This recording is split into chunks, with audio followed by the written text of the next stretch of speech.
ছাত্র শিবির এত টাকা কোত্থেকে পেল, এই কাজগুলোর এই প্রশ্ন ছাত্র দলের পক্ষ থেকে যেটা করা হয়েছে, আমি মনে করি এই প্রশ্ন করি ছাত্র দল নিজেই কিন্তু ব্যাখ্যাটা করেছে।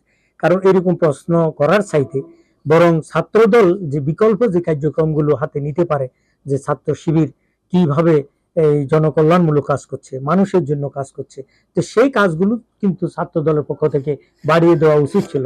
ছাত্র দলের যে ভবিষ্যৎ যে প্ল্যান, যে ভবিষ্যৎ যে পরিকল্পনা, সেটা কিন্তু এইভাবেই কিন্তু কল্যাণমুখী হওয়া উচিত ছিল।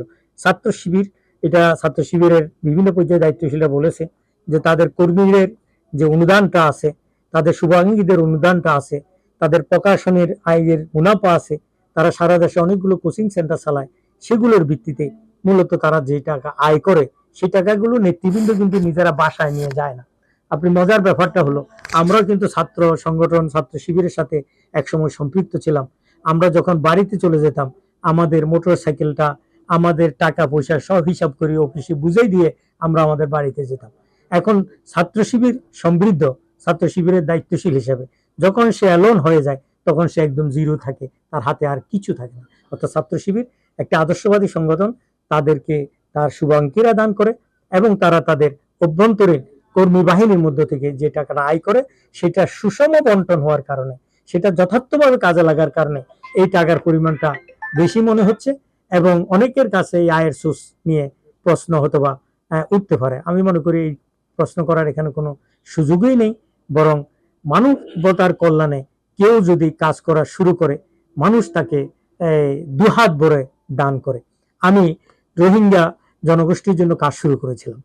তো আমি যখন যাচ্ছিলাম, তখন আমার হাতে কোনো টাকা ছিল না।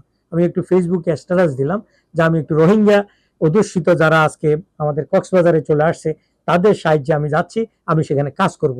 আমার সাথে 2-3 জন একটা টিম ছিল, আমাদের হাতে সিম্পল 20-25 হাজার টাকা ছিল। আমি যখন রওনা হয়ে যাই, কিন্তু যাওয়ার পথে পথে আমি যখন কক্সবাজার পৌঁছি, দেখা যাচ্ছে এর ভিতরে সারা বিশ্বের বিভিন্ন জায়গা থেকে আমাদের ভাইরা অনেক টাকা আমার অ্যাকাউন্টে বিকাশে পাঠিয়ে দিয়েছে। ওই টাকাটা দিয়ে আমি ওখানে প্রায় কয়েকটা মেডিকেল ক্যাম্প করে সেখান থেকে চলে আসছি। তাহলে বুঝলাম কি, ভালো উদ্যোগ নিলে অর্থের কোনো প্রয়োজন হয় না। ছাত্র শিবির তার জ্বলন্ত উদাহরণ। ঢাকা বিশ্ববিদ্যালয় মানে বাংলাদেশের একটা প্রাণ বড় বিশ্ববিদ্যালয়। এই বিশ্ববিদ্যালয়ে যে সিঁড়িগুলো বের হচ্ছে, আমরা এক সময় মনে করতাম যে এখানে শিবির নাই, অথচ সেখানে আমরা দেখছি অসংখ্য শিবিরের নেতাকর্মী বের হয়ে রাষ্ট্রের গুরুত্বপূর্ণ জায়গা যাচ্ছে, দেশের বাইরে যাচ্ছে, বিশ্ববিদ্যালয়গুলোতে তারা লিড করছে, বিশ্বব্যাপী তারা ছড়িয়ে পড়ছে। তো মেধাবীদের বিশ্ববিদ্যালয় ঢাকা বিশ্ববিদ্যালয়, তো সেখানে শিবিরের যে ছেলেরা বেরোচ্ছে তারাও তো মেধাবী এবং তারা প্রচুর আর্ন করে। তো তারা যদি তাদের সংগঠনকে ডোনেট করে, এই টাকাটা তো বিশাল অঙ্কে পরিণত হবে।